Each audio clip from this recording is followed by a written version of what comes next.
हाँ भाई। अभी एंड हुआ क्या? अभी कब? 2 मिनट पहले। उनका 10 हो गया। अपने अकॉर्डिंग फ्री हो जाते हैं सब। हाँ।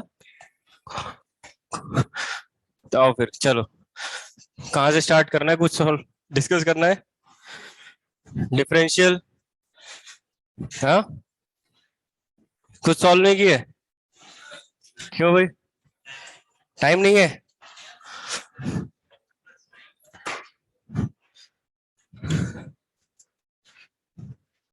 टाइम नहीं है? कहाँ पहुंच गए थे फिर अपन? डिफरेंशियल इक्वेशन में। कंप्लीट हो गया? कितने हुए थे? 2। अच्छा। Application of differential geometrical application और ये सब चल रहा है ना। 2-3 सवाल और देख लेते हैं। उससे ज्यादा कुछ है नहीं।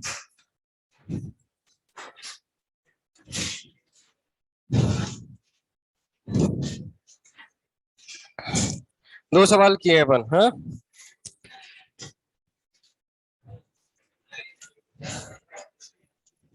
चलो एक क्वेश्चन जल्दी से सॉल्व करो फिर। Third.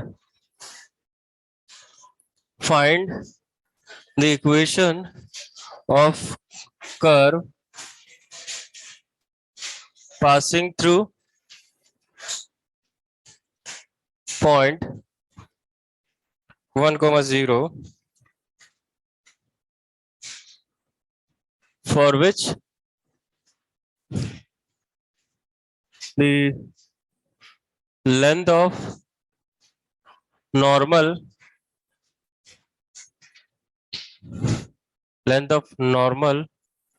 at a point is constant and is equal to a। जल्दी से बताओ क्या होगा ये कर्व?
हाँ भाई ये आया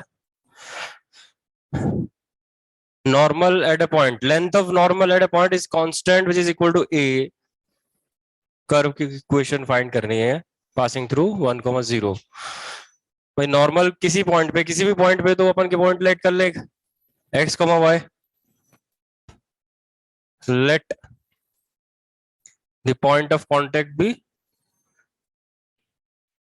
पॉइंट ऑफ कांटेक्ट वही पॉइंट है जहां पे नॉर्मल बनाया गया x, y। अब जब पॉइंट आ गया तो उसके ऊपर नॉर्मल, उस पॉइंट पे नॉर्मल ड्रॉ करेंगे, उसकी लेंथ क्या होती है पता है? वो सिंपल सा है, length of normal, length of tangent, length of सब नॉर्मल सब टेंजेंट, पता है? होना चाहिए वैसे तो, फॉर्मूला है direct, y into root of 1 plus M square, मतलब D Y by D X का स्क्वायर, फॉर्मूला है, पता होना चाहिए, लिखे हुए वहां पे अपन। तो लेंथ ऑफ नॉर्मल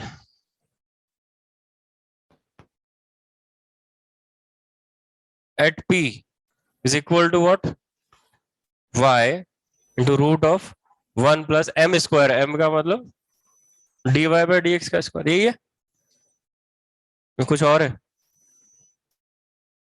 ठीक है। लेंथ ऑफ टेंजेंट में क्या होता है,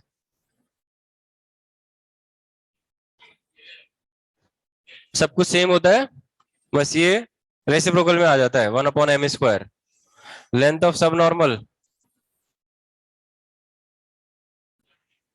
लेंथ ऑफ सब नॉर्मल y इंटू एम, और length of sub tangent y by M. फॉर्मूले याद नहीं तो फिर अब कम से कम नोट जो कंप्लीट किए वो तो याद करो, है? नोट तो कंप्लीट है ना?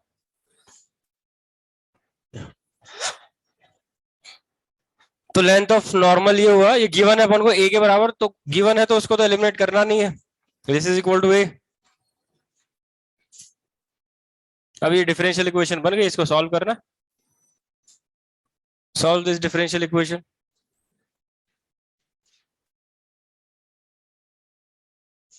ये आ जाएगा ना, a upon Y equals to root of 1 plus D Y by D X का whole square, squaring both sides, तो ये a square by Y square, ये आ जाएगा D Y by D X whole square equals to a square by Y square minus 1, square root लेंगे तो ये आएगा D Y by D X equal to what, plus minus,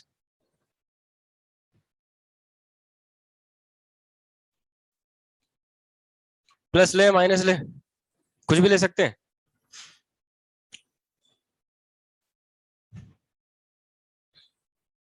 इसमें कोई दिक्कत है? डिफरेंशियल इक्वेशन सॉल्व हो जाएगी, वेरिएबल सेपरेबल फॉर्म है, बताओ।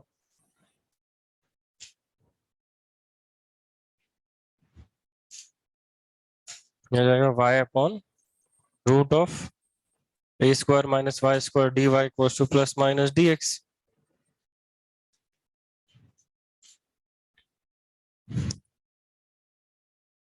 सॉल्व दिस डिफरेंशियल इक्वेशन,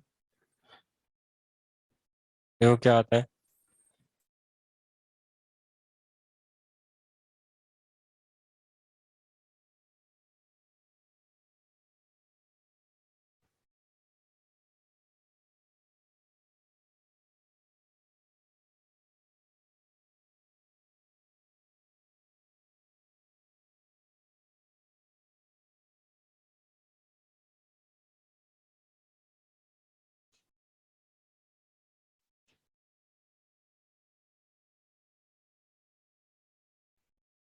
आया कुछ? इंटीग्रेशन क्या है, y upon root of a square minus Y square का, हाँ डायरेक्ट हो जाएगा ऐसा, a square minus Y square को सब्स्टिट्यूट कर दें तो हो जाएगा, है ना?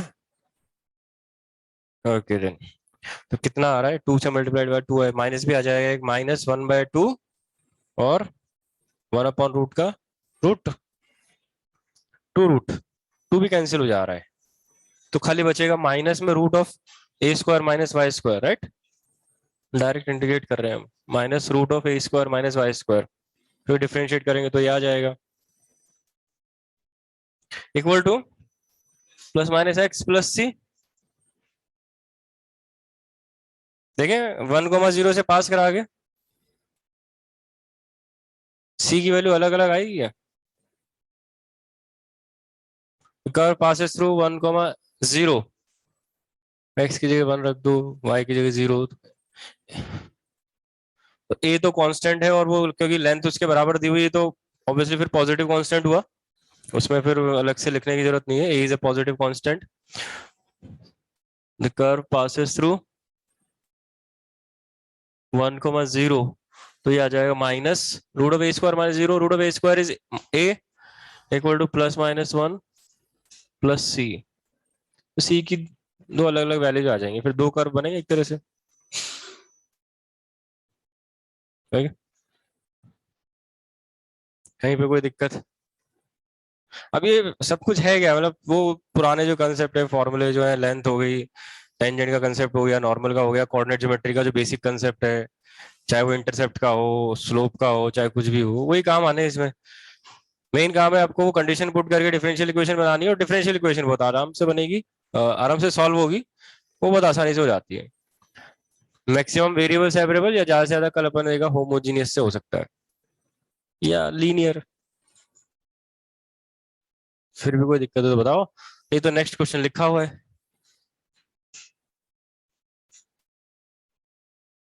सी की वैल्यू वापस पुट कर दो तो कर्व की इक्वेशन आ गई।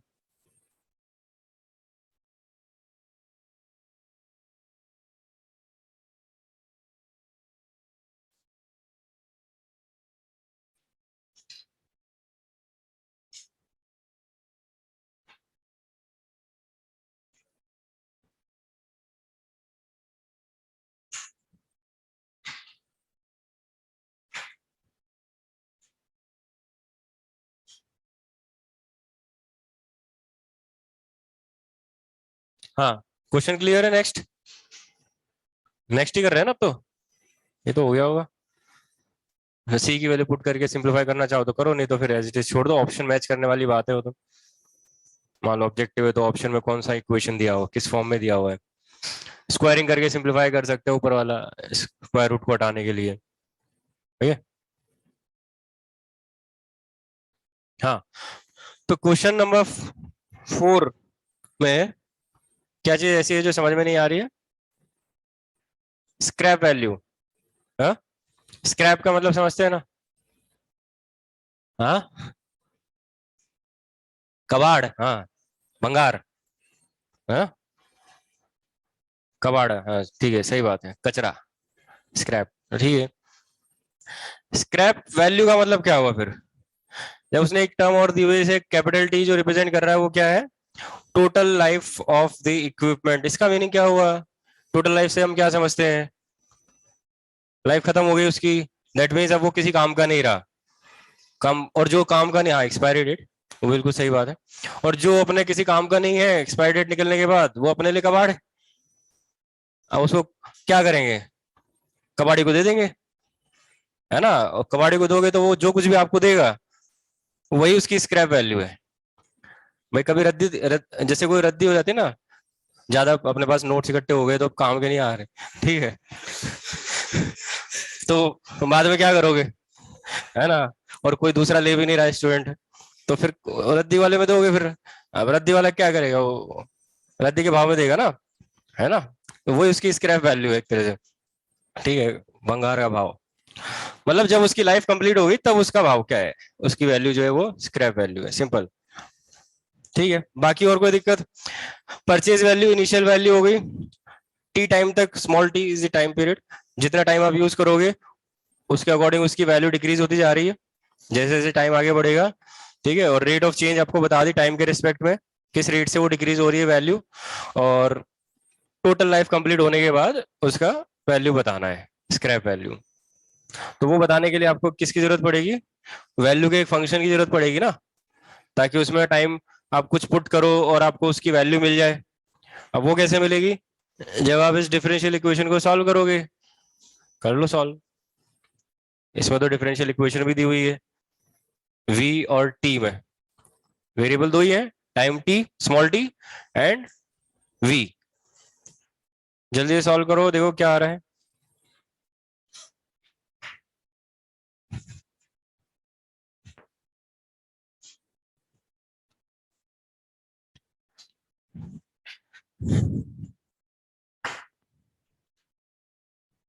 तो dv by dt is equal to minus K capital T minus T square. कैसी डिफरेंशियल इक्वेशन है ये, मतलब कैसे सॉल्व करेंगे?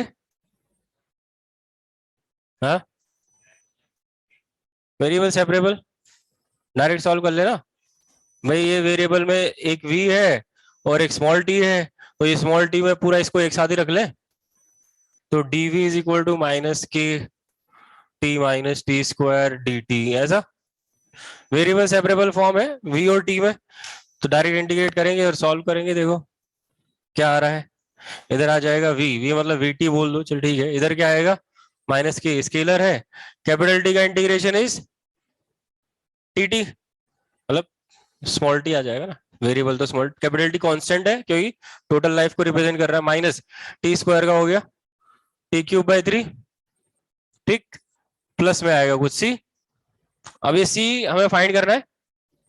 इसके लिए जैसे अभी अपन ज्योमेट्रिकल वो देख रहे थे एप्लीकेशन, कोई पॉइंट दे दिया जाता है कोई पर्टिकुलर कर्व निकालने के लिए, पॉइंट से पास करा दो तो वो सी की वैल्यू आती है। यहाँ पे भी अपन को सी बताना पड़ेगा, अभी कोई सी अननोन है, क्वेश्चन में सी दिया हुआ नहीं है, अपन को उसकी वैल्यू पुट करनी है कुछ ना कुछ फाइंड करके। वो डायरेक्टली इनडायरेक्टली कुछ दिया रहेगा, जैसे यहाँ पे क्या दिया हुआ है, आई, परचेज वैल्यू। परचेज वैल्यू का मतलब जब हमने उसको खरीदा, जब खरीदा तब टाइम कितना था, 0 स्टार्टिंग पॉइंट।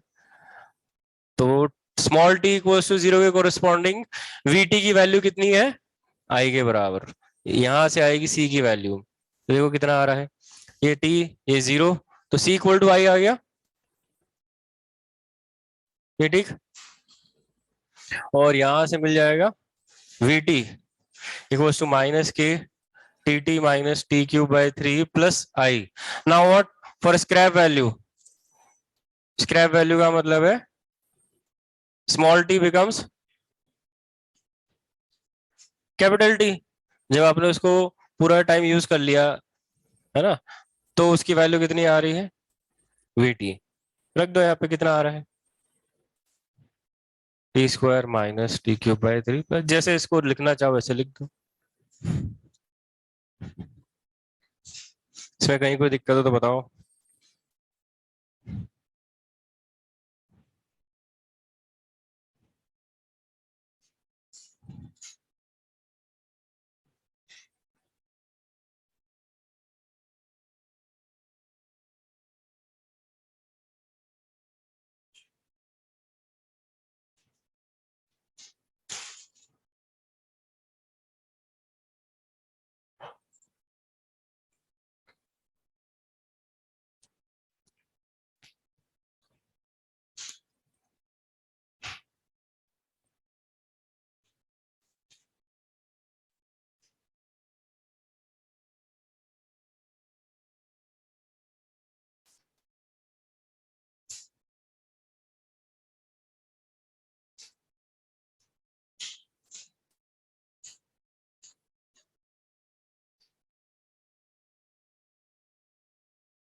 लिखे एक और, next.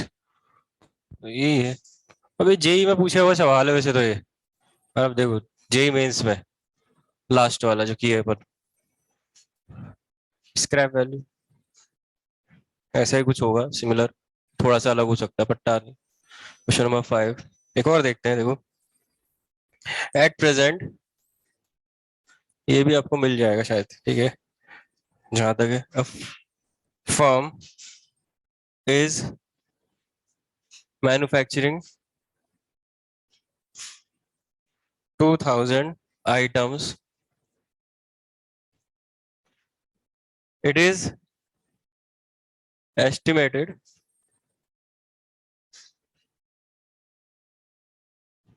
that the rate of change of production, rate of change of production P with respect to additional number of workers, additional number of workers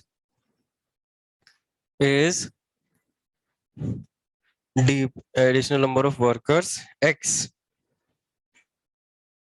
is dp by dx equals to 100 minus 12 root x. Okay, if the firm employs 25 more workers, then find the new production.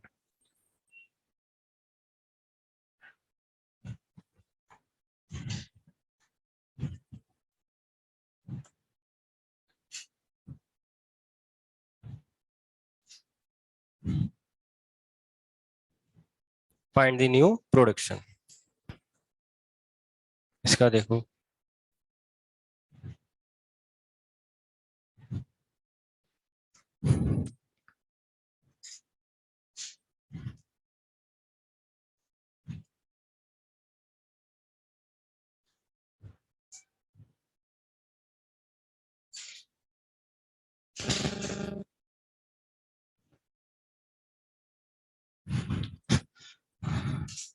हाँ production दिया हुआ है starting में, rate of change दे दिया production का with respect to the additional number of workers. Rate of change देने का मतलब है आपको एक डिफरेंशियल इक्वेशन दे दी, variables are x and p, x represent the additional number of workers, p is the production, और पूछा है प्रोडक्शन, बताया भाई क्या होगा।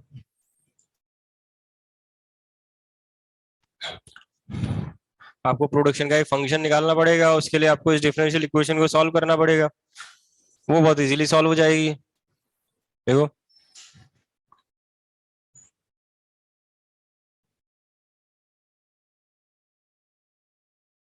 ऐसा सॉल्व कर ले इसको जल्दी से। 2500 देखो सॉल्व तो हो रहा है, वेरिएबल सेपरेबल है, इसका आ जाएगा 100x माइनस 12 रूट एक्स का x power 3/2 upon 3/2 plus c।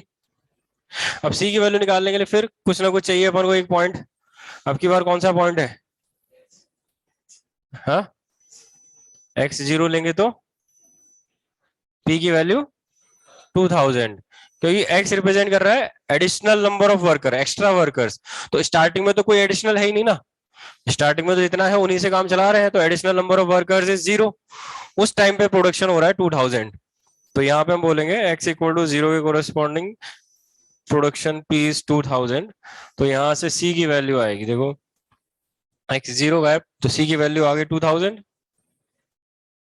तो यहाँ से p आ जाएगा 100x माइनस ये कितना बन रहा है 8x cube x power 3/2 plus 2000, right.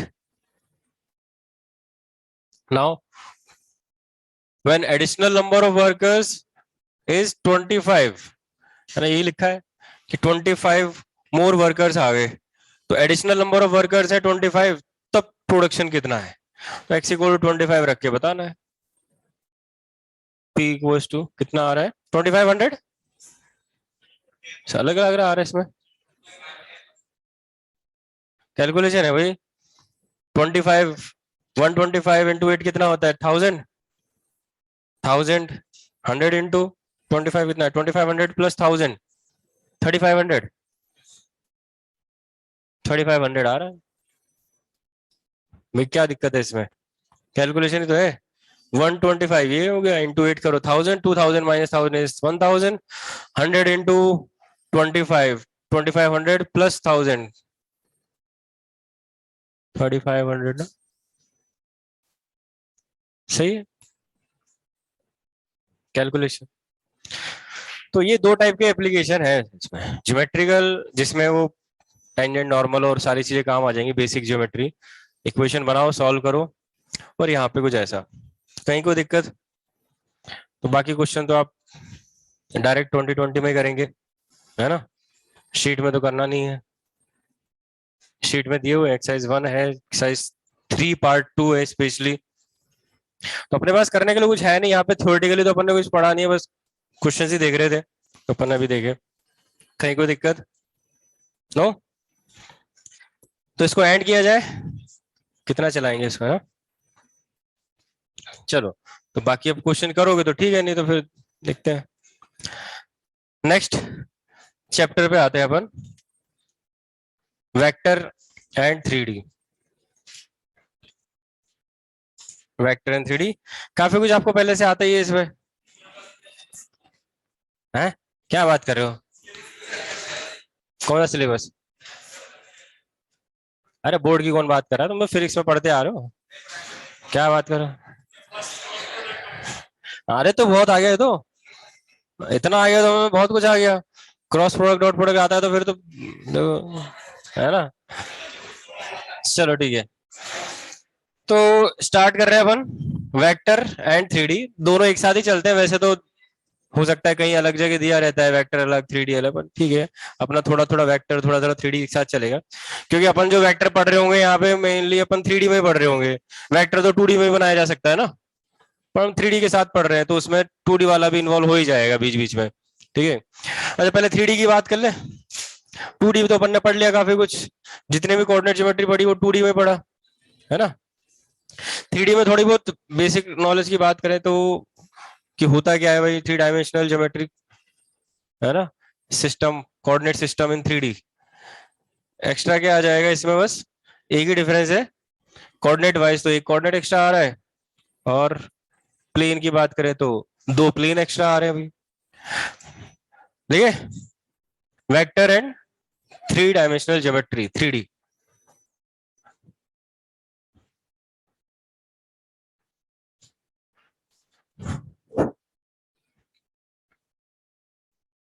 तो पहले 3D की बात कर ले अपन, हाँ, फिर थोड़ा वेक्टर पे आएंगे, मेन तो पहले वेक्टर ही पढ़ना है अपन को। तो 3 डायमेंशनल कोऑर्डिनेट सिस्टम, है ना। अब देखो ये सब कुछ 3D में चलने वाला है, लेकिन हम 3D में शो नहीं कर पाएंगे यहाँ पे, है ना, और ग्लासेस भी नहीं हमारे पास ठीक है, तो इसलिए हम जो भी पिक्चर बनाएंगे वो तो 2D में बनाएंगे, आपको बस इमेजिन करना रहेगा यहाँ पे कि 3D में कैसा नजर आने वाला है, ठीक है। तो हम तो डायरेक्ट जैसे 2D में लिखे थे वैसे कर लेते हैं, यहाँ पे एक कोऑर्डिनेट एक्स्ट्रा है, एक ही कोऑर्डिनेट अपन को पढ़ना है यहाँ पे, कार्टेशियन कोऑर्डिनेट जो होते हैं, रेक्टेंगुलर कोऑर्डिनेट सिस्टम है ना उसमें बोलते हैं कोऑर्डिनेट सिस्टम। अच्छा इसमें if x, y, z is any point in 3D, 3D का मतलब हम बोल देंगे यहाँ पे स्पेस। अब हम स्पेस में मूव कर रहे हैं, पहले एक प्लेन में मूव कर रहे थे एक्स वाई प्लेन में, तो if p x, y, z is any point in space, तो इसमें x क्या रिप्रेजेंट कर रहा है, y क्या रिप्रेजेंट कर रहा है, z क्या रिप्रेजेंट कर रहा है। अब आप एक्स वाई जेड कैसे बनाते हो, शायद ऐसे बनाते होंगे, है ना, एक्स वाई और जेड, ऐसा कुछ है, पॉजिटिव डायरेक्शन। ऑपोजिट डायरेक्शन में जाएंगे तो negative, minus X minus Y, अंदर चले जाओ तो माइनस जेड, राइट। तो जैसे वहां पे 4 क्वाड्रेंट्स होते हैं, यहाँ पे 8 ऑक्टेंट्स होते हैं, एक तरह से ऑक्टेंट्स बोले जाते हैं यहाँ पे, जैसे वहां 4 क्वाड्रेंट्स होते हैं प्लेन में। ऑक्टेंट्स का मतलब क्या होगा, जहां पे जैसे एक्स वाई जेड तीनों पॉजिटिव है, पूरा पोर्शन एक ऑक्टेंट हो गया, है ना, इधर वाला पोर्शन, उसके पीछे चले जाओ तो दूसरा ऑक्टेंट, इन दोनों के नीचे 2 ऑक्टेंट, और फिर इस तरह से लेफ्ट साइड में 4 और, तो 8 ऑक्टेंट्स आ जाते हैं यहाँ पे, है ना। हर एक ऑक्टेंट में एक्स वाई जेड के साइन का कॉम्बिनेशन अलग अलग होगा, जैसे इस वाले को अगर अपन फर्स्ट बोल दें पॉजिटिव डायरेक्शन में, तीनों पॉजिटिव है, इसके पीछे चले जाए जस्ट, तो किसका साइन चेंज हो रहा है, जेड का, नीचे जाएंगे तो y नेगेटिव हो जाएगा, लेफ्ट में जाएंगे तो x नेगेटिव, इसके अकॉर्डिंग अपन साइन बता देते हैं, ठीक है। x y z क्या रिप्रेजेंट कर रहे हैं, देन x इज व्हाट, वहां पे अपन बोलते हैं कि x का मतलब हो गया distance of point P from y axis. यहाँ पे क्या बोलेंगे, डिस्टेंस ऑफ पॉइंट, मतलब पॉइंट कहीं है यहाँ पे P, x, y, z इस स्पेस में है, तो x कोऑर्डिनेट का मतलब हो गया distance from Y Z plane, plane से डिस्टेंस आएगी ना। लेकिन algebraic distance of point P from Y Z plane, ये प्लेन से डिस्टेंसेस होंगी। सिमिलरली y यहाँ पे आ जाएगा algebraic distance of P from X Z plane, z आ जाएगा algebraic distance of point P from X Y plane, plane से डिस्टेंसेस हैं, राइट। एक्स वाई प्लेन में लाई करने वाले किसी भी पॉइंट का z कोऑर्डिनेट 0 है ना, वाई जेड प्लेन में लाई करने वाले किसी पॉइंट का x कोऑर्डिनेट 0 है, एक्स जेड प्लेन में लाई करने वाले किसी पॉइंट का y कोऑर्डिनेट 0 है, राइट। ये बिल्कुल वैसा ही है। एक्स एक्सिस पे लाई करने वाले किसी भी पॉइंट के दोनों बाकी के कोऑर्डिनेट 0 है, y और z है। ये सब चीजें बहुत ही बेसिक हैं, ठीक है। किसी पॉइंट की एक्सिस से डिस्टेंस क्या होगी वो अपन लिखते हैं, उससे पहले कुछ फॉर्मूलेज लिख देते हैं। बाकी सारे फॉर्मूले जो है ना ज्योमेट्री वाले वो सेम, एग्जैक्टली सेम है जैसे 2D में थे, कुछ में कोई डिफरेंस नहीं है। जैसे डिस्टेंस फॉर्मूला,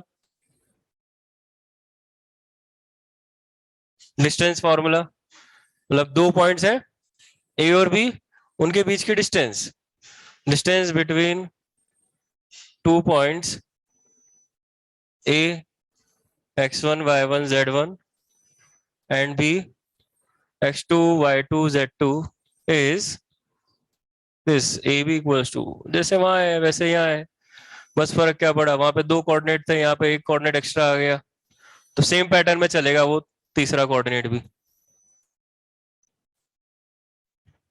सारे फॉर्मूले में यही आने वाला है, एक्स्ट्रा एक कोऑर्डिनेट। सेक्शन फॉर्मूला,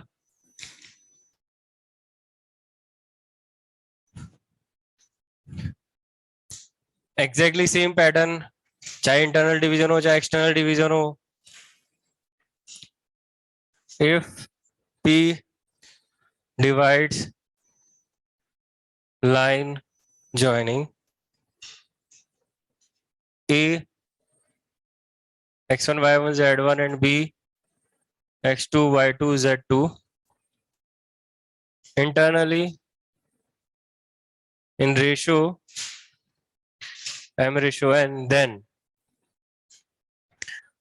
तो फिर वो फॉर्मूले सबके सब वही है, x equals to M X two plus N X one upon M plus N, y equals to और एक extra coordinate z, m z2 plus N z1 upon M plus N. तो नया क्या है, बस एक कोऑर्डिनेट z, बाकी सब वही का वही। अब चाहे वो मिड पॉइंट फॉर्मूला हो, एक्सटर्नल डिवीजन का फॉर्मूला, सारे वही है, सेंट्रोइड का कोऑर्डिनेट्स हो, इन सेंटर के कोऑर्डिनेट्स हो, सब जल्दी से लिख देते हैं अपन।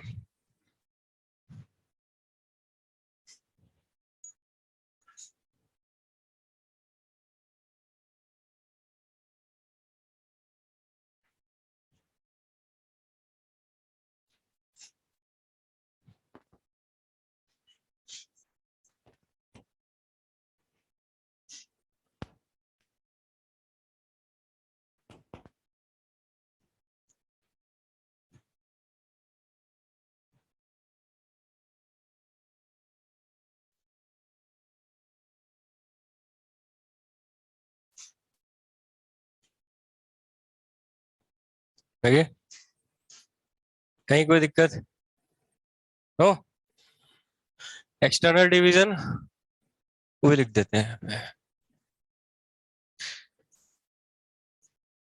If P divides line joining A x1 y1 z1 and B x2 y2 z2 externally in ratio m ratio n, then P के कोऑर्डिनेट्स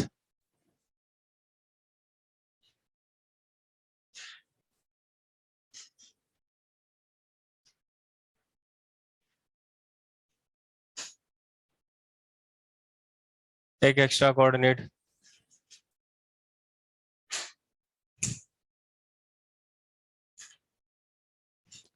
किसी point P X Y Z की एक्स एक्सिस से डिस्टेंस क्या होगी?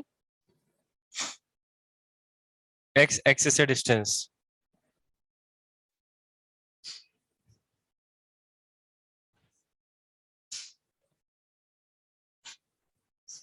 हम plane से distance तो define कर दी ना, वो तो एक कोऑर्डिनेट से, X coordinate Y coordinate Z coordinate. तो एक्स एक्सिस से डिस्टेंस क्या है? तो आप उस पॉइंट से उस पर परपेंडिकुलर ड्रॉप करोगे ना, ऐसे उसको ओरिजिन से भी ज्वाइन कर दो। ओरिजिन के कोऑर्डिनेट तो पता है 0 0 0। ठीक है, ये परपेंडिकुलर आ गया मान लो ए। हाँ भाई, तो ओपी की डिस्टेंस तो पता है आपको, ओपी डिस्टेंस फॉर्मूला लगा दो, root of X square plus Y square plus Z square ना। ओ ए पता है कितना है? आप एक्स एक्सिस के परपेंडिकुलर चले हो पॉइंट एक्स वाई जेड से, तो एक्स एक्सिस के परपेंडिकुलर चलने पे कौन सा कोऑर्डिनेट चेंज होगा? वाई और जेड दोनों, है ना। एक्स एक्सिस परपेंडिकुलर चलेंगे तो दोनों चेंज होंगे उसके अकॉर्डिंग। अच्छा, कितना हो जाएगा? अरे पॉइंट के कोऑर्डिनेट, ए के कोऑर्डिनेट बता सकते हैं ना, क्या बात कर रहे हो? ठीक है, x, 0, 0, एक्स कोऑर्डिनेट सेम रहेगा ना, परपेंडिकुलर चलेंगे एक्स एक्सिस से, तो ना बाकी दोनों कोऑर्डिनेट 0 0। तो ओ ए कितना हो गया एक्स के बराबर? ओपी हमें पता है root of X square plus Y square plus Z square. तो पी ए आ गया कितना? पाइथागोरस लगा दो, root of Y square plus Z square. हाँ, लिख ले, distance of P X Y Z from X axis is equal to root of Y square plus Z square. ये आएगा ना, ये root of X square plus Y square plus Z square, distance formula. ये हो गया x के बराबर, algebraic distance बोलो तो ओ ए बराबर एक्स, पाइथागोरस लगा दो, root of Y square plus Z square बचेगा।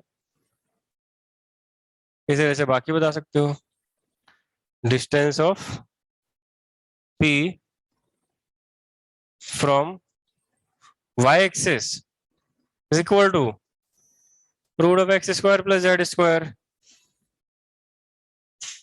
Distance of P from Z axis. इतना कुछ लिखना पड़ रहा है मेरे से तो।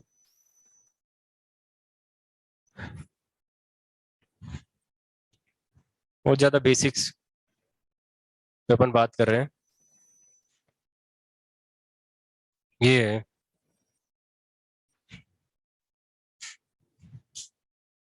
if a x1 y1 z1 b x2 y2 z2 c x3 y3 z3 are vertices of a triangle, then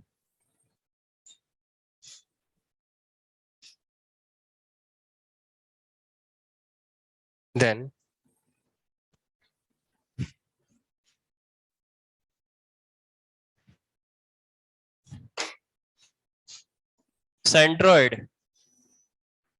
के कोऑर्डिनेट्स क्या होंगे? x1 plus x2 plus x3 y3, y1 plus y2 plus y3 y3। ये 2D में होता था, अब बस एक कोऑर्डिनेट एक्स्ट्रा और आ गया, सेम पैटर्न। इन सेंटर, इन सेंटर के कोऑर्डिनेट्स क्या हुए? ax1 plus bx2 plus cx3 upon a plus b plus c, ay1 plus by2 plus cy3 upon a plus b plus c। Now az1 plus bz2 plus cz3 upon a plus b plus c। a b c are what? Side lengths opposite to vertex a b and c respectively। तो अब अपन इतना जितना, ठीक है, कितना ही लिख सकते हैं, इतनी पूरी कोऑर्डिनेट ज्योमेट्री 2D में अपन ने पढ़ी है, ट्राइंगल से रिलेटेड, क्वाड्रिलेटरल से रिलेटेड, सारे पॉइंट, सारी प्रॉपर्टीज, सब कुछ एज इट इज यहाँ पे आ जाना है with an additional coordinate z। तो हम और कुछ नहीं लिख रहे हैं इसके बाद, ठीक है। ये है 3D।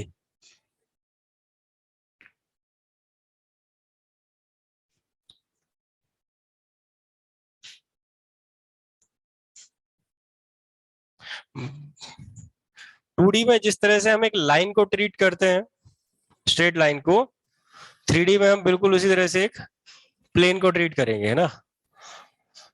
अभी आगे पढ़ना है अपन को स्ट्रेट लाइन और प्लेन दोनों।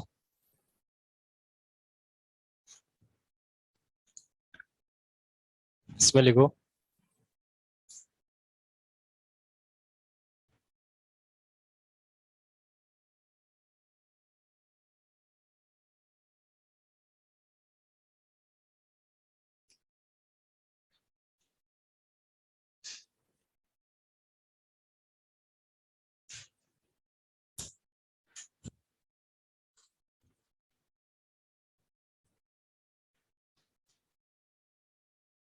ये है इंट्रोडक्शन टू 3 डायमेंशनल ज्योमेट्री।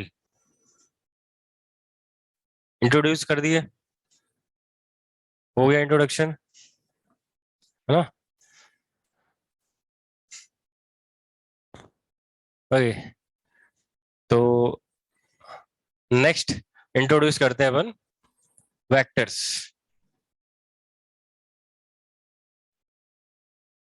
वैसे तो आप लोगों को पता ही है वेक्टर क्या होता है भाई, हाँ, फिर भी डिफाइन करना ही पड़ेगा। करते हैं चलो। What is a vector?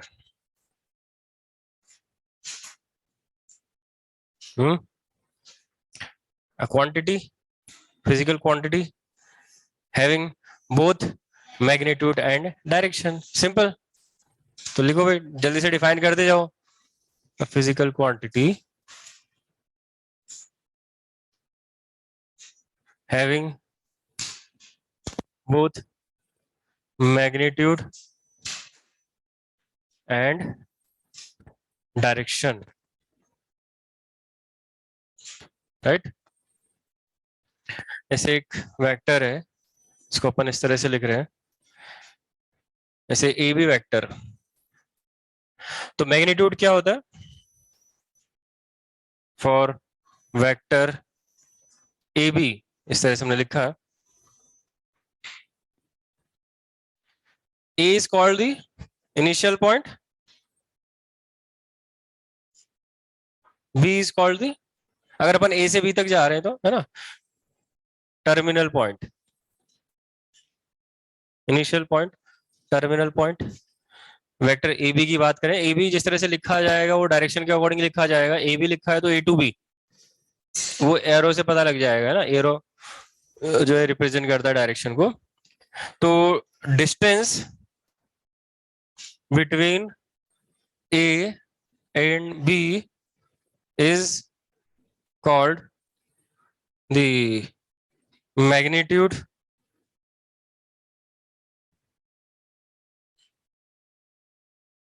denoted as this, and direction is represented by the arrow.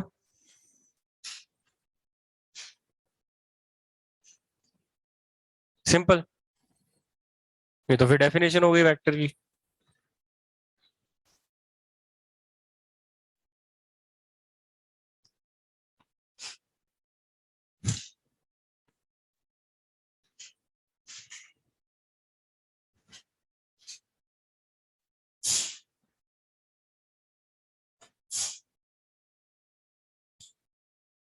ठीक है, और एंड डायरेक्शन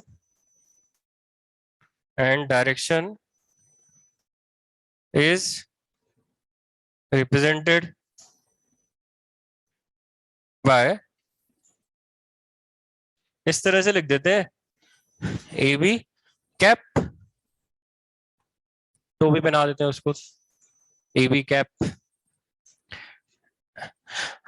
अब ये डायरेक्शन को रिप्रेजेंट करता है। कोई भी वेक्टर लिखने के लिए हमें खाली दो चीजें चाहिए जो उसकी डेफिनेशन में आ रही है, मैग्नीट्यूड और डायरेक्शन। और किसी भी वेक्टर के अगर मैग्नीट्यूड और डायरेक्शन दोनों अपने पास है तो हमें बस करना क्या है, वो वेक्टर लिखने के लिए उसके मैग्नीट्यूड को उसकी डायरेक्शन से सीधे सीधे एक तरह से मल्टीप्लाई करके लिख देना है। सिंपल। अभी आपस में मर्ज नहीं होंगे, बस एक मल्टीप्लीकेशन की तरह नजर आएंगे, प्रोडक्ट जैसे लिखा होता है दो नंबर्स का a into B, A B, वैसे। तो scalar multiplied by the direction becomes a vector with a different magnitude. अच्छा, next is types of vectors. हाँ, types of vectors. First is null vector, zero और null vector. नाम से पता लग रहा है, vector with magnitude zero, a vector having magnitude equal to zero. Okay, और जो डायरेक्शन है वो क्या होगी, जीरो वेक्टर की। मतलब एक तरह से ऐसा बोल सकते हो, इनिशियल और टर्मिनल पॉइंट कॉन्साइड कर गए तो मैग्नीट्यूड जीरो हो गया, क्योंकि डिस्टेंस जीरो हो गई दोनों के बीच की। डायरेक्शन क्या हुई, वो तो एक पॉइंट बन गया, कॉन्साइड कर गया जब दोनों पॉइंट, तो वो तो एक पॉइंट बन गया। अब एक पॉइंट की क्या डायरेक्शन है, कुछ भी हो सकती है, कहीं भी ले जाओ उस पॉइंट को तो वैसे ठीक है, इसलिए हम डायरेक्शन को डिफाइन नहीं कर पाते है ना। Direction, direction of zero vector is not defined या cannot be determined.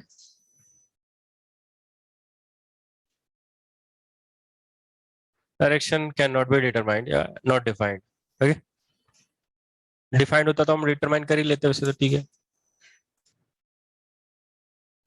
हाँ, next is unit vector.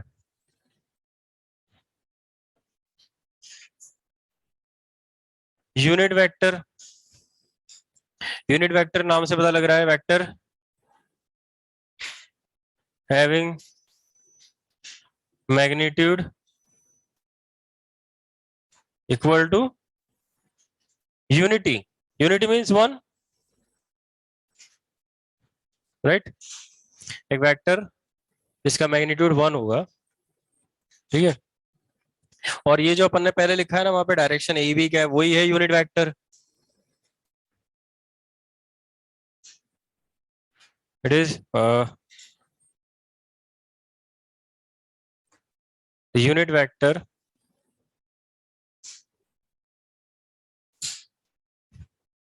along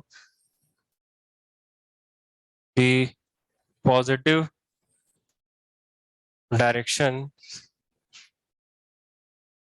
of x, y, z axis are I cap, j cap, k cap respectively.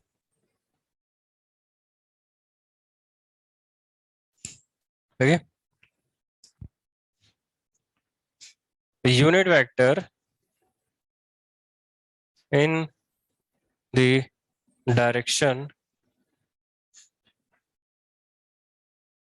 of a vector A is given by A cap equals to vector A divided by its magnitude. भाई किसी भी vector को उसके magnitude से divide कर दोगे तो जो बचेगा वो यूनिट वेक्टर है, क्योंकि बचा हुआ क्वांटिटी जो है वेक्टर क्वांटिटी होगी, क्योंकि अपन ने एक स्केलर से डिवाइड किया तो एक वेक्टर क्वांटिटी मिलेगी जिसका मैग्नीट्यूड वन हो जाएगा, तो यूनिट वेक्टर बन जाता है। ठीक है, आई जे के को तो अपन जानते ही हैं, वैसे कोई भी वेक्टर अपन लिखते हैं तो वो आई जे के टर्म्स में लिखते हैं नॉर्मली। यहाँ तक कोई दिक्कत, zero vector, unit vector, and then कौन सा वेक्टर आते हैं भाई, कितने वेक्टर जानते हैं अपन, हाँ और भी कोई जानते हैं क्या, हमें तो लगा सब आता है तुम्हें, हाँ equal vectors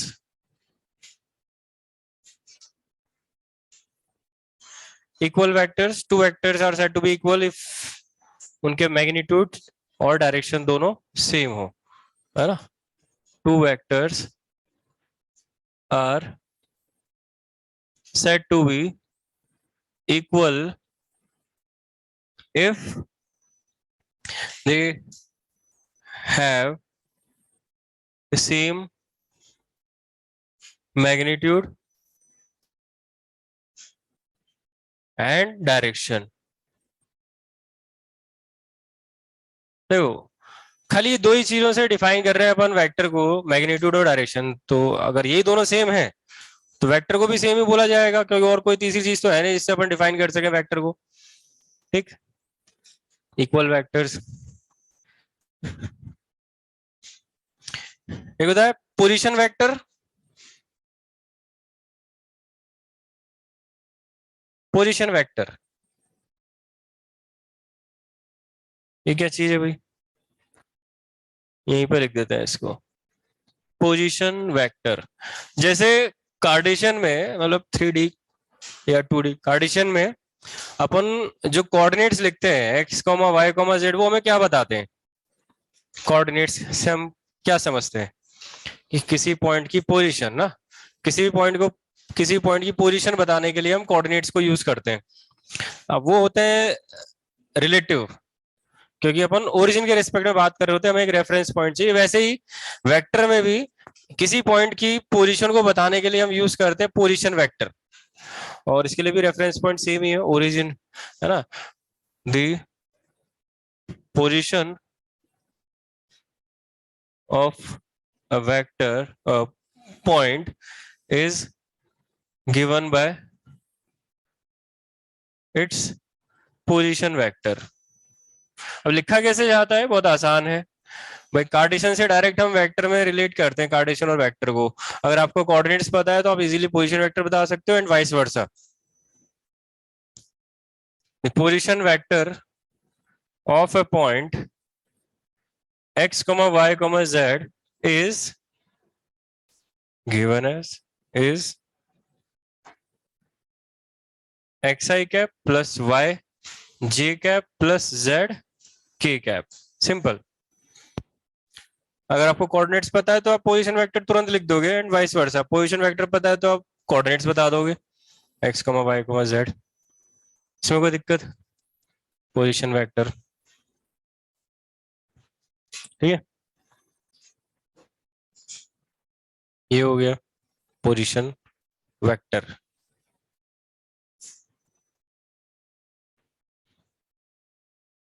नेक्स्ट इसमें अपन लिखते हैं पैरेलल और कोलिनियर वेक्टर्स। देखो वेक्टर की टर्म्स में अगर अपन बात करें तो पैरेलल और कोलिनियर का सेम मीनिंग है। पैरेलल वेक्टर बोला जा रहा है या कोलिनियर वेक्टर बोला जा रहा है, बात एक ही है। कार्टेशियन में वैसे दोनों का अलग अलग मीनिंग है। कार्टेशियन में कोऑर्डिनेट्स में वैसे मीनिंग अलग अलग हो जाता है। आवाज आ रही है? ब्रेक हो रहा है? बैटरी तो सही है। क्योंकि वहां तो अपन पैरेलल से क्या समझते हैं, मतलब दो लाइन है जो पैरेलल है इस तरह से।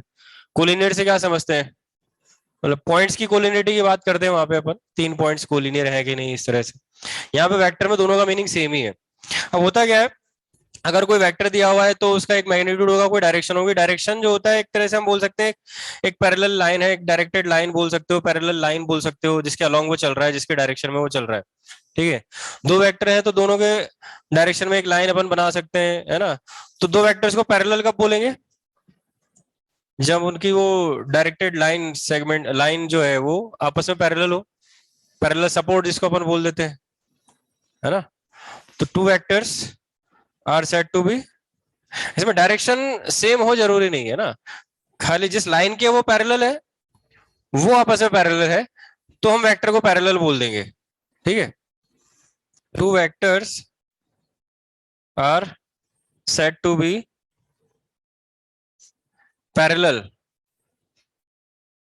और collinear if the lines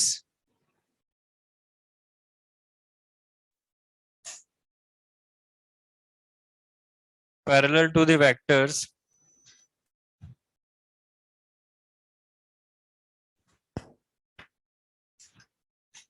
parallel to the vectors are parallel to each other. अब क्योंकि अपन ने लाइन की बात करी तो लाइन की कोई डायरेक्शन नहीं होती है, इसलिए हमने बोला लाइंस अगर दोनों को पैरेलल है तो वेक्टर्स को भी अपन पैरेलल बोल देंगे। अब लेकिन अगर हम वेक्टर में बात करेंगे तो उसमें डायरेक्शन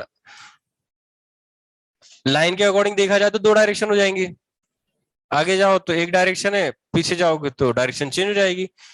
ठीक, तो अब इसमें दोनों चीजें आ जाती हैं कि वेक्टर्स पैरेलल तो है और साथ साथ अगर उनकी डायरेक्शन सेम भी है तो उनको अपन बोलते हैं like vectors. If the two vectors have the same direction also,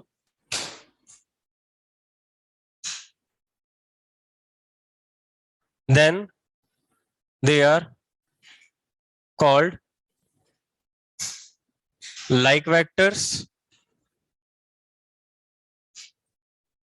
and if they are in opposite direction,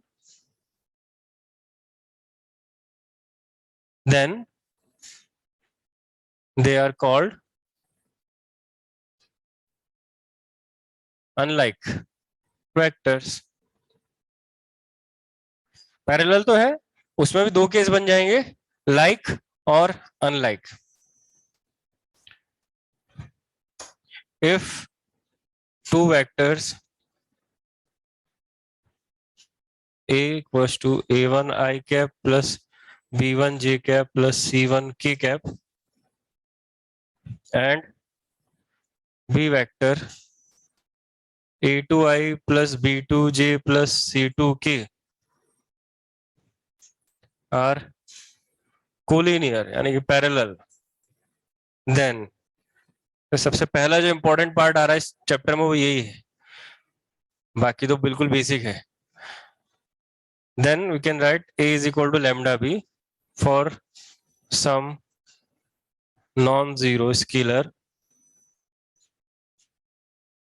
lambda। तो वेक्टर में अगर कोई दो वेक्टर्स पैरेलल है तो हम किसी एक वेक्टर को किसी दूसरे वेक्टर के स्केलर मल्टीपल में लिख पाएंगे। इसको थोड़ा हम अगर अभी समझ पाए तो ठीक, नहीं तो बाद में वैसे अपन को थोड़ा डिटेल में आगे बात करनी है इसमें कि ऐसा क्यों हो पा रहा है। किसी भी स्केलर से मल्टीप्लाई करने से वेक्टर में डायरेक्शन वैसे तो चेंज नहीं होती है अगर वो पॉजिटिव हो, और किसी नेगेटिव स्केलर से मल्टीप्लाई करोगे तो डायरेक्शन अपोजिट हो जाएगी, बस, है ना। हाँ, तो ओवरऑल अगर देखा जाए तो उसका मैग्नीट्यूड जरूर चेंज होता है किसी भी स्केलर से मल्टीप्लाई करने पर। तो अगर स्केलर से मल्टीप्लाई कर ही रहे हैं तो डायरेक्शन या तो सेम रहेगी या ज्यादा से ज्यादा अपोजिट हो जाएगी, रहेगी तो उसी लाइन के डायरेक्शन में, उसी लाइन के अलोंग। लाइन जो है पैरेलल वो चेंज नहीं होगी, भले डायरेक्शन चेंज हो जाए, अपोजिट हो जाए, पर वो पैरेलल लाइन सेम ही रहेगी। ठीक है, मैग्नीट्यूड जरूर चेंज हो जाएगा, इसलिए हम किसी स्केलर के मल्टीपल में लिख सकते हैं दोनों पैरेलल वेक्टर्स को एक दूसरे में। अगर ये दोनों पैरेलल है, इनकी वैल्यूज पुट करें, a1i plus b1j plus c1k equals to a2i plus b2j plus c2k, तो क्या होगा? अब i j के जो वेक्टर्स है कोई भी दो ले लो एक साथ, i को आप j के लीनियर के i को j के आप स्केलर मल्टीपल की फॉर्म में नहीं लिख सकते, j को आप k के स्केलर मल्टीपल में नहीं लिख सकते, सिमिलरली i को k के स्केलर मल्टीपल में नहीं लिख सकते, क्योंकि अगर आप i कैप को किसी स्केलर से मल्टीप्लाई करोगे तो डायरेक्शन जो भी रहेगी वो या तो i कैप की ही डायरेक्शन में रहेगी या ज्यादा से ज्यादा माइनस i कैप हो जाएगा जस्ट अपोजिट डायरेक्शन में, तो उससे j थोड़ी बन जाएगा। पर i j और k जो वेक्टर्स है वो म्यूचुअली परपेंडिकुलर वेक्टर्स है ना, x की डायरेक्शन में, y की डायरेक्शन में, z की डायरेक्शन में। तो अगर आप x की डायरेक्शन में जा रहे हो, किसी स्केलर से मल्टीप्लाई किया, या तो सेम डायरेक्शन में चलते रहोगे या ज्यादा से ज्यादा अपोजिट डायरेक्शन में चले जाओगे, j पे तो नहीं पहुंच जाओगे। है ना, इसीलिए अब आई वाला जे के टर्म्स में नहीं आएगा, जे वाला के के टर्म्स में नहीं आएगा, के वाला आई के टर्म्स में नहीं आएगा। तो अगर अपन दोनों को इक्वेट करें यहाँ वैल्यूज पुट करके, lambda A two I cap plus lambda B two J cap plus lambda C two K cap, तो अगर अपन इनको इक्वेट कर रहे हैं तो आई वाला आई के बराबर होगा, जे वाला जे के वाला के।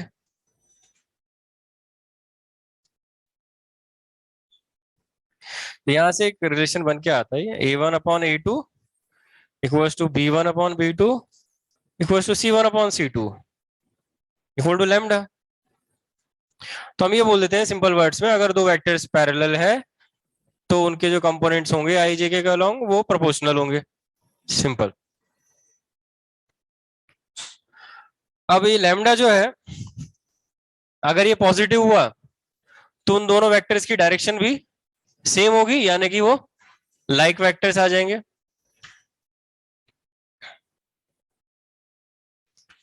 लाइक वेक्टर्स ऐसे होंगे कुछ, और इस केस में होगा लैम्डा पॉजिटिव,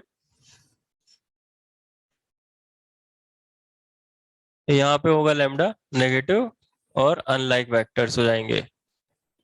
ओके,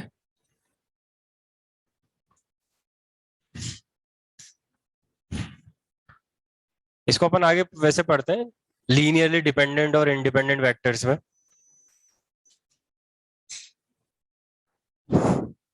और पैरेलल वेक्टर्स के लिए जो रिलेशन आया है A one upon A two equal to B one upon B two equal to C one upon C two, ये वापस आएगा एक बार, और जब अपन एंगल पढ़ रहे होंगे बिटवीन द टू वेक्टर्स तो वहां से भी आ जाएगा, डायरेक्शन कोसाइंस, डायरेक्शन रेशियोज वगैरह वगैरह। ठीक है, तो ये ध्यान रखें, अगर कोई दो वेक्टर पैरेलल दिए हैं तो आप किसी भी एक वेक्टर को किसी दूसरे वेक्टर के स्केलर मल्टीपल में लिख पाओगे। कौन सा नंबर था ये? 5। एक लास्ट और लिख देते हैं, कोप्लेनर वेक्टर्स, उसे नाम से पता लग जाएगा। दो वेक्टर्स को आप कोप्लेनर कब बोलोगे? Two or more vectors are said to be coplanar if they lie in the same plane, मतलब एक प्लेन है उन सबको कंटेन करने वाला। To or more vectors are said to be coplanar if they lie in the same plane।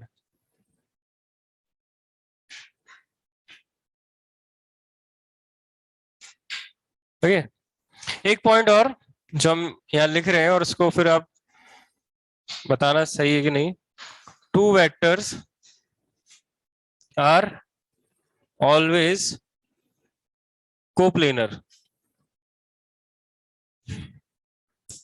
सही है? पक्का? अब लिखा है तो सही तो होगा। Two vectors are always coplanar, हमेशा दो वेक्टर कोप्लेनर होंगे। जैसे एक वेक्टर ये है, अपनी तरफ से इमेजिन करो, एक वेक्टर ये है, ऐसे बनाना है ना, और जरा एक प्लेन बनाओ जिसमें दोनों वेक्टर लाई कर रहे हो।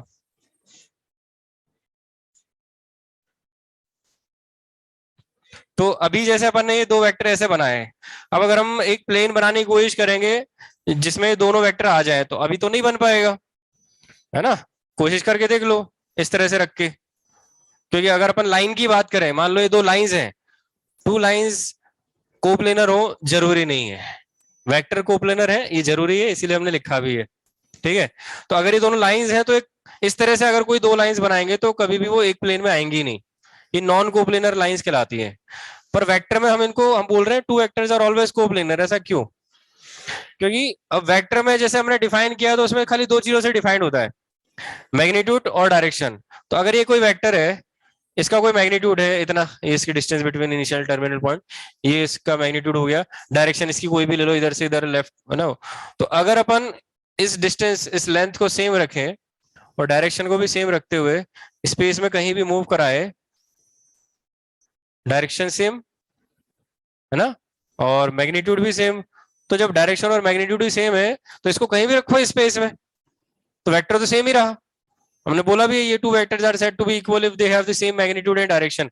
तो एक वेक्टर यहाँ है, एक वेक्टर यहाँ है, दोनों का मैग्नीट्यूड सेम है और डायरेक्शन भी सेम है, तो वेक्टर भी सेम है, चाहे यहाँ हो चाहे यहाँ हो। ठीक है, तो अब जैसे दो वेक्टर इस तरह से बनाओगे तो अभी तो एक प्लेन नहीं बनेगा, लेकिन आप इस वेक्टर को या इस वेक्टर को डायरेक्शन और मैग्नीट्यूड को सेम रखते हुए शिफ्ट करा दो, शिफ्ट कर दो, तो वेक्टर तो चेंज नहीं होगा क्योंकि उसका मैग्नीट्यूड चेंज नहीं हो रहा, डायरेक्शन चेंज नहीं हो रही, तो उसको उठा के इस तरह से रख दो कि वो ऐसे बन जाए। हमने शिफ्ट करके इस तरह से लिया है तो एक प्लेन बन जाएगा अब, जिसमें दोनों वेक्टर्स आ जाएंगे। So that's why two vectors are always said to be coplanar because they can be shifted without changing their magnitude and direction. ठीक, लाइंस के लिए ट्रू नहीं है, two lines are always coplanar हो जरूरी नहीं है। ठीक है, इसमें कोई दिक्कत कहीं भी? नो? तो इसमें एक दो चीज और है वो साथ में लिख देते हैं, फिर क्वेश्चंस पे आते हैं अपन। एडिशन लॉ ऑफ वेक्टर्स या लॉज ऑफ वेक्टर एडिशन, ये भी पता है वैसे तो अपन को, है ना? लॉज ऑफ वेक्टर एडिशन, दो वेक्टर को ऐड करना है, कैसे कैसे करते हैं भाई? First, triangular law of vector addition. तो हम वर्ड्स में तो क्या ही लिखे हैं, इस तरह से लिख बना देते हैं, ए बी सी कोई ट्राइंगल बन रहा है, वेक्टर इस तरह से बना दो कि इसकी दो साइड्स सेम ऑर्डर में दो वेक्टर उसको रिप्रेजेंट कर रहे हैं, ए बी वेक्टर और बी सी वेक्टर। तो उनको अगर आप ऐड करोगे, ऐड करने का मतलब क्या होता है, वेक्टर में रिजल्टेंट वेक्टर हम फाइंड करना चाह रहे हैं, कोई भी दो या दो से ज्यादा वेक्टर का रिजल्टेंट वेक्टर हमको चाहिए होता है, तो हम उनको ऐड कर देते हैं, एडिशन से हमें रिजल्टेंट वेक्टर ही मिलता है हमेशा। तो ए बी और बी सी दो वेक्टर्स हैं इस ऑर्डर में, तो इनका रिजल्टेंट आएगा A B plus B C which will be equal to A C vector, मतलब रिवर्स ऑर्डर में आ जाता है वो, है ना? ये होता है triangular law of vector addition. तो यहाँ इसके अकॉर्डिंग देखा जाए तो ऐसे लिख देते हैं, A B plus B C equals to A C. If the two sides of a triangle are given by two vectors in the same order, then the resultant of the two vectors is given by the third side in the reverse order. Order change हो गया, है ना? AB plus BC is equal to AC। अगर अपन को इसको एक तरफ में लेके आएंगे तो ये बन जाएगा AB plus BC minus AC equal to 0। वैसे मेन लॉ तो यही है, AB plus BC equal to AC, या इसको इस तरह से बना देते हैं अपन, सेम साइड में लेके आए तो AB plus B C minus A C. अब ये माइनस हटा देते हैं यहां से, A B plus B C plus कर दे तो ये सी ए बन जाएगा, तो डायरेक्शन अपोजिट हो गई तो माइनस आ गया, है ना? तो ये बन के आ जाता है, इसी को आप बोलते हो ना, जहां से स्टार्ट किए वहीं खत्म किए तो रिजल्टेंट 0 है। जहां जिस पॉइंट से आप चलना स्टार्ट किए, कितना भी घूम फिर के आ जाओ, वर्ल्ड टूर करके आके सेम पॉइंट पे खड़े हो जाओ, हम बोलेंगे आपने कुछ किया ही नहीं, वर्क डन 0 है ना, डिस्प्लेसमेंट 0, तो आपने कुछ काम ही नहीं किया। हमेशा ये तो ये खाली ट्राइंगल में नहीं, किसी भी पॉलीगन के लिए भी होगा। आप कितने भी साइड का पॉलीगन ले लो, एक पॉइंट से स्टार्ट करो, घूम फिर के आ जाओ सेम पॉइंट पे, रिजल्टेंट 0 ही आना है उसका। देखो, देखते हैं, तो ये तो हो गया triangular law of vector addition. दूसरा होता है parallelogram law of vector addition. इसमें हम ये बोलते हैं कि अगर किसी पैरेललोग्राम में दो एडजेसेंट साइड्स है, उनको रिप्रेजेंट कर रहे हैं हम थ्रू वेक्टर्स ए और बी से, तो उन दोनों का जो रिजल्टेंट होगा वो कॉन्करेंट डायगोनल के डायरेक्शन में आएगा, एसी के अलोंग, राइट? तो हम बोलेंगे ए वेक्टर, या पहले इसमें लिख दे A B plus A D vector जो आएगा, इनका रिजल्टेंट ए सी वेक्टर में, नाम दे देते हैं इसको A plus B is equal to C, इसी वेक्टर है अगर इसको ऐसे लिखा जाए तो।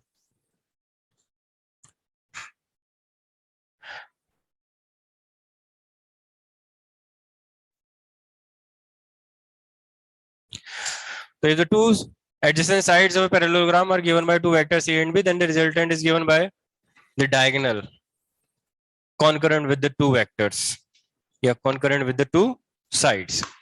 तो ये हो जाता है. एक्चुअल में है क्या ये पैरेललोग्राम लॉ? एक्चुअल में है तो triangular law of vector addition ना भाई. ए वेक्टर बी वेक्टर हमने लेट कर लिया, ये ए बी और ए डी वेक्टर के, है ना. तो अब पैरेललोग्राम में अपोजिट साइड्स पैरेलल होती हैं, लेंथ में बराबर होती हैं, तो जो बीसी और एडी का मैग्नीट्यूड बराबर होगा, मतलब लेंथ बराबर है तो वेक्टर की टर्म से बात करें तो मैग्नीट्यूड भी बराबर है, और पैरेलल है तो फिर डायरेक्शन भी सेम ही है. तो यानी कि एडी वेक्टर और बीसी वेक्टर फिर इक्वल वेक्टर्स हुए, तो उसको भी हम बी वेक्टर बोल सकते हैं. और अगर ये भी बी वेक्टर है, ये ए वेक्टर है, तो triangular law of vector addition बन गया A B plus B C is equal to A C, A plus B के बराबर आ गया, है ना. इसी में ये फिर दूसरा डायगोनल बनाना हो तो बना सकते हो इजीली. बीडी वेक्टर बताना हो तो जल्दी से लिख देंगे ना. बीडी वेक्टर क्या हुआ using triangular law of vector addition, है ना. A B plus B D is equal to triangular law of vector addition है, तो यहाँ से दूसरा डायगोनल भी आ जाता है. B D vector is equal to A D minus A B, तो ये आ जाएगा बी माइनस ए. अगर लिखना चाहे तो ऐसे लिख सकते हैं, ठीक है.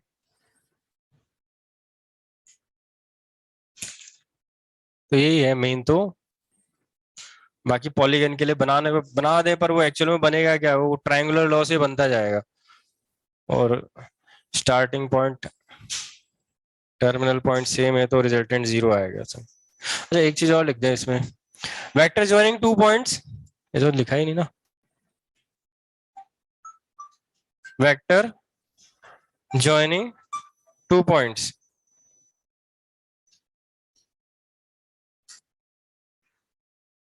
वेक्टर जॉइनिंग टू पॉइंट्स, तो दो पॉइंट दिए हैं.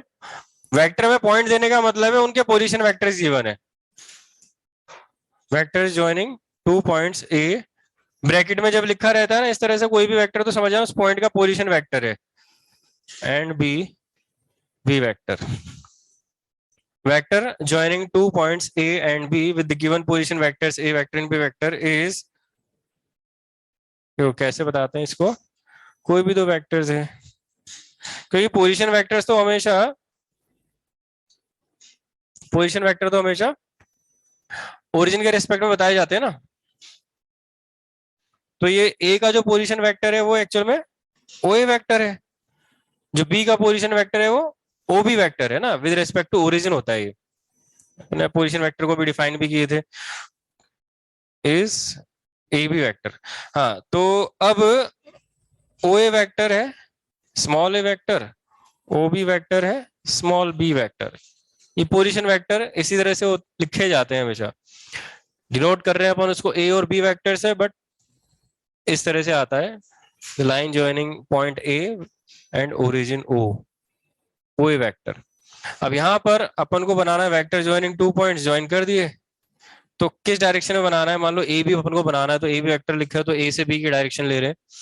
तो जब ए बी वेक्टर लिखना होगा तो यहाँ पे हम क्या करेंगे, triangular law of vector addition लगा देंगे. तो यहाँ पे बोलेंगे O A plus A B is equal to O B, तो यहीं से आ जाता है वो O A plus A B equal to O B. तो ये वेक्टर ए बी बन गया ओ बी माइनस ओ ए.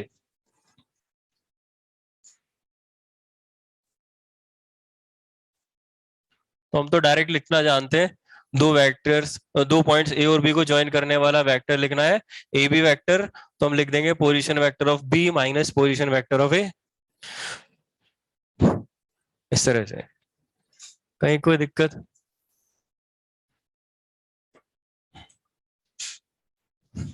ठीक है.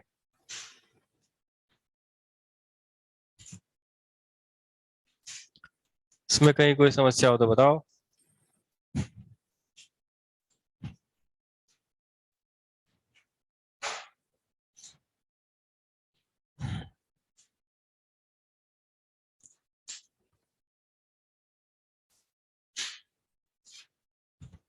एक बहुत सिंपल सवाल, find a vector of magnitude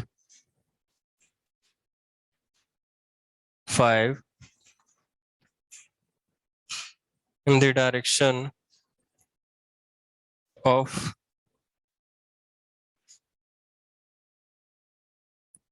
vector A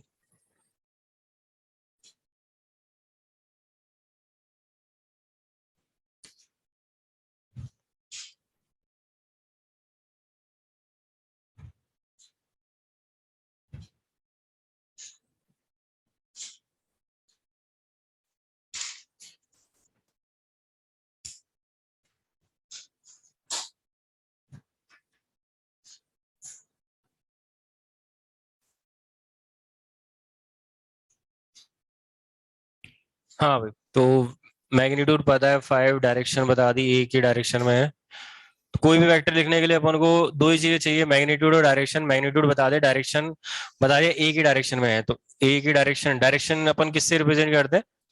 unit vector. तो अगर आपको नया वेक्टर लिखना है तो आप बस इतना लिखोगे, आर वेक्टर मान लो नाम दे दिए, तो 5 A cap. Required vector is 5 A cap. 5 is the magnitude, A cap is the direction, जैसा बोला है उसने। अब ए कैप कैसे लिखते हैं? Vector A divide by its magnitude. और मैग्नीट्यूड तो अपन को पता है कैसे फाइंड करते हैं। Magnitude of vector is root of X square plus Y square plus Z square. ये लिख दो भाई जितना भी आ रहा है। 7, 5/7, 2i plus 3j minus 6k is the required vector.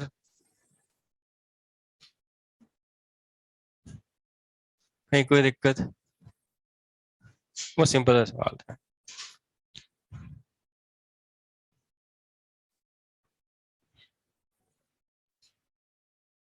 इस पर लिख देते हैं second, find the values of x and y for which the vectors a equals to x plus 2i minus x minus y j plus k and b vector equals to x minus 1i plus 2k are parallel. जल्दी से बता दो।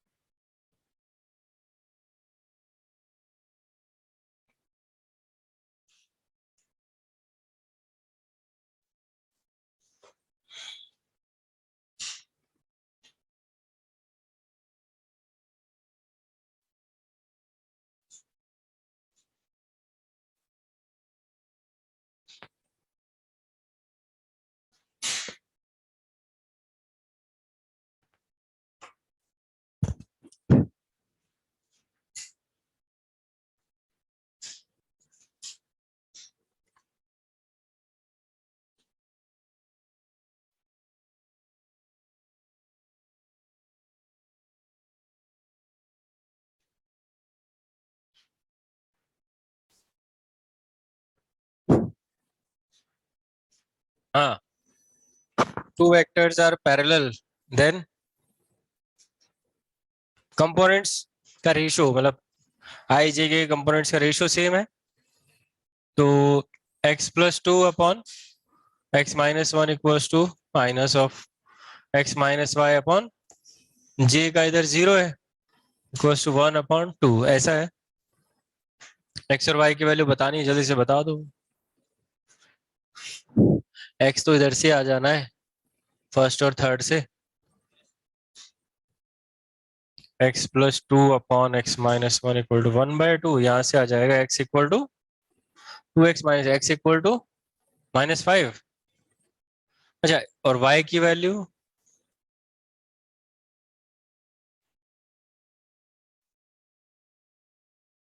y भी तो बताना है, same same. वो इधर से बता दोगे, इन दोनों को बराबर कर दो, क्रॉस मल्टीप्लाई कर दिए। हाँ, क्रॉस मल्टीप्लाई कर दो, 0 इधर गया, ए इधर गया, x minus Y equal to 0, ऐसे। एक्स इक्वल टू वाई, तो वाई की वैल्यू -5 आ जाएगी। और साथ में ये बता सकते हैं कि दोनों वेक्टर्स लाइक वेक्टर्स हैं और अनलाइक, पैरेलल तो है ही, लाइक और अनलाइक, जल्दी बताओ। लाइक वेक्टर्स, पक्का? कैसे पता चला? लेमडा की वैल्यू कितनी है?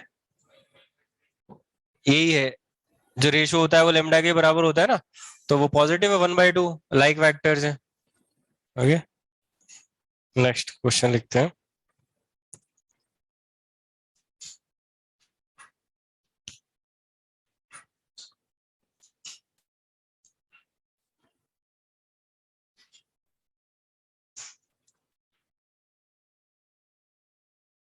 One of the vertices of a cuboid is 1, 2, 3, and the edges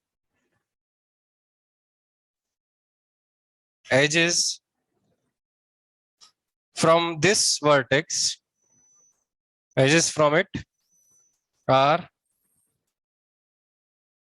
along the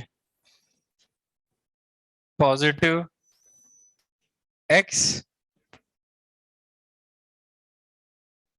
negative y, and positive z axis. Then अच्छा, क्यूब की जगह एक काम करो, क्यूबॉइड कर ले। क्यूबॉइड ही है ना वैसे, तो हमने क्या लिखा, क्यूब थोड़ी लिखा, हाँ ठीक है। And are of length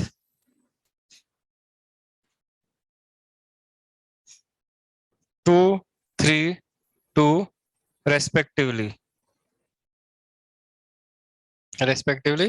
then find the coordinates of remaining vertices.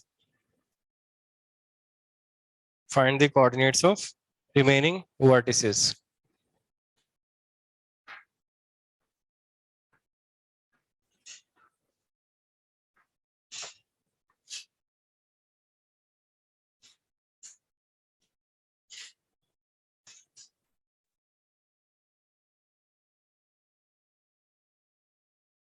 हाँ, क्यूबॉइड है, लेंथ बता दी, साइड लेंथ तीनों, तीन होती हैं जो साइड लेंथ डिफरेंट, एक वर्टेक्स के कोऑर्डिनेट दिए हुए, डायरेक्शन बता दी उस वर्टेक्स से जिस डायरेक्शन में एजेस जा रहे हैं, बाकी वर्टिसेस के कोऑर्डिनेट्स बताओ।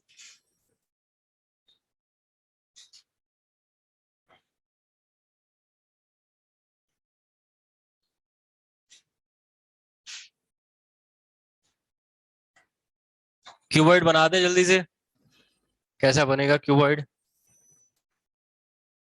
हाँ, कैसा बनता है क्यूबॉइड? ऐसा?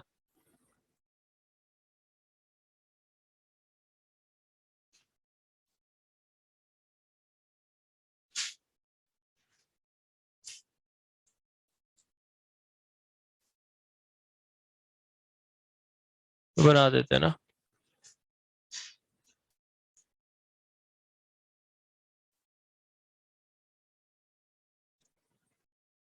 ऐसा कुछ क्यूबॉइड होगा, एक वर्टेक्स जो दिया हुआ है वो पहले डिसाइड कर लो किसको देना है, ये 1, 2, 3, कोई डायरेक्शन बता दिए। क्या अपन को डायरेक्शन जो अपन स्टैंडर्ड लेते हैं वो इधर पॉजिटिव एक्स लेते हैं, इधर पॉजिटिव वाई, इधर पॉजिटिव जेड लेते हैं, तो इसके अकॉर्डिंग वो पॉइंट डिसाइड कर लो पहले तो, 1, 2, 3 किसको देना है, क्योंकि इससे अपन को जाना है पॉजिटिव एक्स डायरेक्शन में, नेगेटिव वाई डायरेक्शन में, और पॉजिटिव जेड डायरेक्शन में। नेगेटिव वाई में जाना है इसका मतलब अपन को नीचे जाना है इस पॉइंट से, एक्स और वाई में पॉजिटिव डायरेक्शन में जाना है इसका मतलब राइट में जाना है और फ्रंट में आना है, तो वो कौन सा पॉइंट होगा? हाँ, इसके राइट में जाना है, नीचे आना है और फिर फ्रंट में भी आना है, कौन सा पॉइंट हुआ ये? इसके राइट में जाएंगे पॉजिटिव एक्स डायरेक्शन में, नीचे जाएंगे नेगेटिव वाई, इधर आएंगे तो पॉजिटिव जेड, तो ये वो पॉइंट है जो दिया हुआ है अपन को, है ना, ये एक्सेस नहीं है ना, ये एक्स, हमने खाली डायरेक्शन बताई है, ये एक्सिस नहीं है, एक्स एक्सिस और वाई एक्सिस जेड एक्सिस नहीं है, ये उनकी डायरेक्शन है। ठीक है, तो ये पॉइंट अपन को दिया हुआ है 1 2 3, इससे पॉजिटिव एक्स नेगेटिव वाई और पॉजिटिव जेड डायरेक्शन में अपन जा रहे हैं। तो फिर साइड लेंथ दी हुई है, तो बाकी ये वर्टिसेस बता दो। पॉजिटिव एक्स डायरेक्शन में जाएंगे तो कौन सा कोऑर्डिनेट चेंज होगा? एक्स एक्सिस की डायरेक्शन में चलोगे तो आपको वाई जेड प्लेन के परपेंडिकुलर चलना है ना। तो एक्स कोऑर्डिनेट चेंज होगा, कितना चेंज हो रहा है वो बता रखा है, 2 3 2, ये 2, वाई वाला 3 और ये जेड वाला भी 2, ऐसे। तो एक्स के डायरेक्शन में 2 यूनिट चलना है, तो 2 यूनिट चलोगे तो एक्स कोऑर्डिनेट 2 से बढ़ जाएगा ना, 3 बाकी दोनों सेम रहेंगे ऐसे। बाकी सारे कोऑर्डिनेट ऐसे ही बताने हैं। इधर इस डायरेक्शन में आओगे जेड की डायरेक्शन में, तो जेड कोऑर्डिनेट चेंज होगा, कितना चेंज होगा? 2 यूनिट्स अगेन। तो एक्स और वाई कोऑर्डिनेट सेम रहेंगे, तो ये आ गया 1 2 5 ऐसे। इधर नीचे आओगे 3 यूनिट नीचे आओगे, वाई की डायरेक्शन में तो वाई कोऑर्डिनेट चेंज होगा और वो भी डिक्रीज होगा। नीचे आएंगे तो एक्स और जेड कोऑर्डिनेट सेम रहेंगे 1, ये 2 से -3 किया तो -1, एक्स और Z coordinate same same. Okay, opposite sides तो लेंथ में बराबर होती हैं इसमें, जैसे अब ये वाला भी 2 होगा, ये वाला भी 2 होगा, ये 3 होगा ऐसे।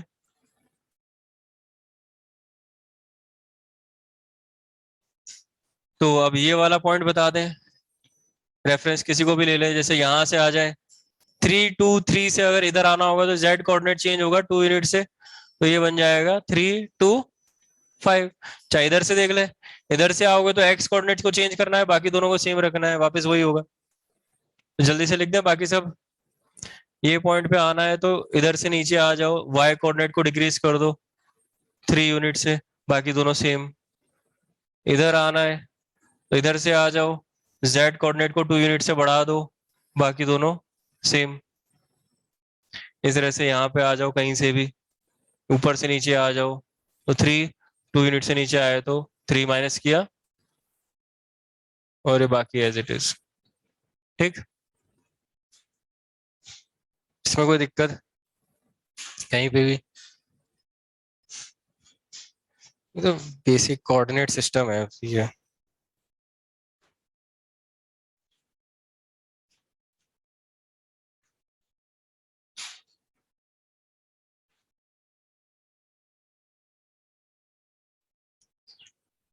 टाइम बड़ी जल्दी हो जाता है एक तो हमारा।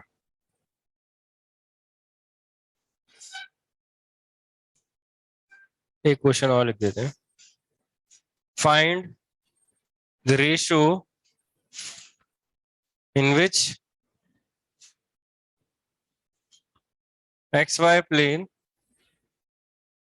divides the line joining points A 1 2 3 and B 2 3 6.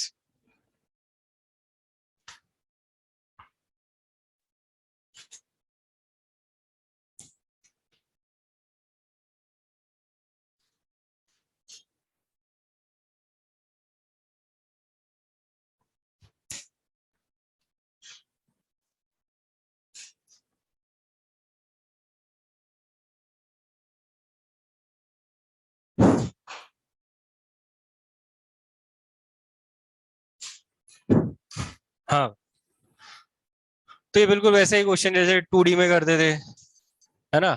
X Y plane इन दोनों को ज्वाइन करने वाली लाइन को किस रेशियो में डिवाइड करा था, अब रेशियो लेट कर लो, लेट रेशियो भी λ/1।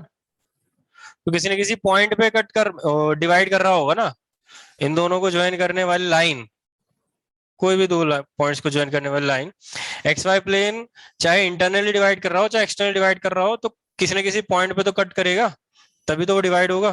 तो लेट कर लिया अपन ने, वो रेशियो λ/1 है, तो जिस पॉइंट पे भी वो कट करेगा एक्स वाई प्लेन में होगा, क्योंकि एक्स वाई प्लेन की बात चल रही है, और एक्स वाई प्लेन में किसी भी पॉइंट का जेड कोऑर्डिनेट तो 0 हुआ। तो लेट कर लेते, let X Y plane let the line crosses the xy plane at point P.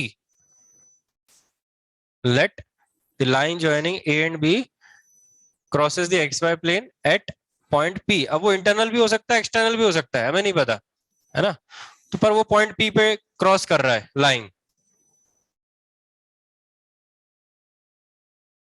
AP upon PB अपन ने λ/1 ले लिया. तो अब अगर ये इंटरनल डिवीजन है तो लैम्डा पॉजिटिव, एक्सटर्नल है तो लैम्डा नेगेटिव आ जाएगा, जैसे अपन पहले करते थे 2D में, वैसा ही है. अब यहाँ पे बस एक कोऑर्डिनेट अपन को पता है, z कोऑर्डिनेट, ओके, वो 0 होगा. z coordinate of P equal to 0, क्योंकि वो xy प्लेन में है. और z कोऑर्डिनेट हम कैसे फाइंड करते हैं?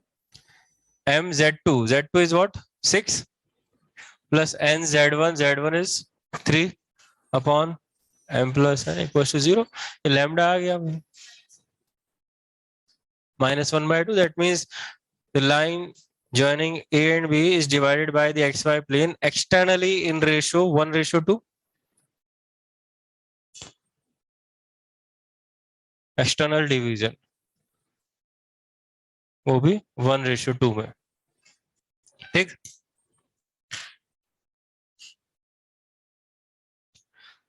ये तो बहुत ही ज्यादा बेसिक कंसेप्ट है वेक्टर और 3D पे जो आज अपन ने पढ़ा है ना? जो बाकी देखते हैं अपन कल. इसमें कुछ लगेगा कि हाँ कुछ नया पढ़े अपन. तो बाकी काम तो आपको पता ही क्या करना है. डिफरेंशियल इक्वेशन शीट कंप्लीट करनी है. एक्सरसाइज 3 पार्ट 1 किसका? एक्सरसाइज 3 पार्ट 1 डेफिनेट इंटीग्रेशन का. अच्छा, एक्सरसाइज 1 तो हो नहीं रहा है डिफरेंशियल का. एक्सरसाइज 1 पहले वो तो कर ले. मैंने कहा था ना लास्ट में, अभी जो चल रहे हैं चैप्टर इसमें अब मेंस पे ज्यादा फोकस कर लो अभी, है ना? कि टाइम वैसे है नहीं. एटलीस्ट डिफरेंशियल इक्वेशन पढ़ लिया, क्वेश्चन सॉल्व नहीं किया, फायदा क्या है पढ़ने का? अब पढ़ा. और डिफरेंशियल इक्वेशन ऐसा टॉपिक है जो स्कोरिंग है. अगर उसमें क्वेश्चन आ रहा है तो होना ही चाहिए, क्योंकि आसान है. अब करो तो सही क्वेश्चन जिसमें ज्यादा चांसेस है क्वेश्चन आने के और सॉल्व होने के, है ना? तो वो डिफरेंशियल इक्वेशन है, तो उसको तो करो पहले. एक्सरसाइज 1 एक्सरसाइज 3 पार्ट 2 फिर अपन देखते हैं कल. ओके.